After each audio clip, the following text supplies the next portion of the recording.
ছাত্র শিবির তাদের প্যানেলে নারী প্রতিনিধি এজন্যই রেখেছে, মানুষের যে একটা ফোবিয়া কাজ করে, মানে ছাত্র শিবির যেহেতু ছাত্রদের নিয়ে কাজ করে, স্বাভাবিকভাবেই এই প্রশ্নটা আসতে পারে যে তারা ছাত্রীদের জন্য কি করবে। তো এই প্যানেলে যেহেতু নারী প্রতিনিধি আছে, এটা এই বিষয়টাই প্রমাণ করে যে ছাত্র শিবির বা তাদের প্রতিনিধিরা যদি ক্ষমতায় আসে তারাও ছাত্রীদের জন্য কাজ করবে। আর কুরুচিপূর্ণ মন্তব্যের যে বিষয়টা সামনে আসলো, আমরা আসলে যেই কাজই করি না কেন সেটার একটা সমালোচনা হবে। তো এই সমালোচনাগুলোকে ট্যাকেল দিয়ে আমাদেরকে চলতে হবে। সেই মন মানসিকতাকে আমরা রেখেই কাজ করার জন্য মাঠে নেমেছি। ছাত্র শিবিরের প্যানেলেই আমরা গিয়েছি। আমরা সাংগঠনিকভাবে পরস্পর সম্পর্কযুক্ত নই বা আমাদের ইন্টারনাল কোনো যোগাযোগ নেই। আমরা ভাতৃপ্রতিম সংগঠন, আদর্শগত জায়গা থেকে আমাদের মিল আছে।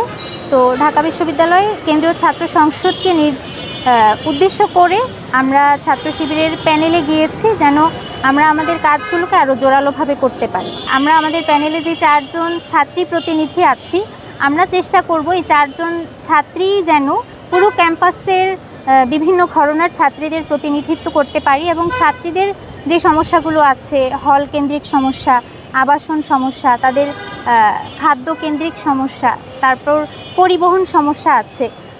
আমাদের বাসগুলোতে পর্যাপ্ত স্পেস নেই ছাত্রীদের আসা যাওয়ার মতো, অনেকেই দাঁড়িয়ে ঝুলে কষ্ট করে আসা যাওয়া করছে।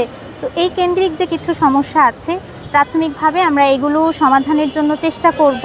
তাছাড়া নারীদের প্রতিনিধিত্বের ক্ষেত্রে যে প্রতিবন্ধকতাগুলো কাজ করে, ডাকসুর মাধ্যমে তো আমরা সবাই জানি যে জাতীয় পর্যায়ের নেতৃত্ব তৈরি হয় বা নেতৃত্ব তৈরির একটা পর্যায় এই ঢাকা বিশ্ববিদ্যালয়ের কেন্দ্রীয় সংসদ নির্বাচন।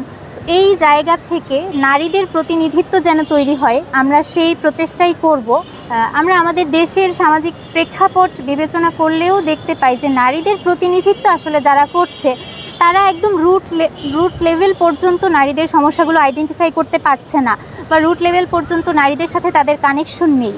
কিন্তু বাংলাদেশের বিভিন্ন প্রান্ত থেকে মেয়েরা ঢাকা বিশ্ববিদ্যালয়ে অধ্যয়ন করতে আসে।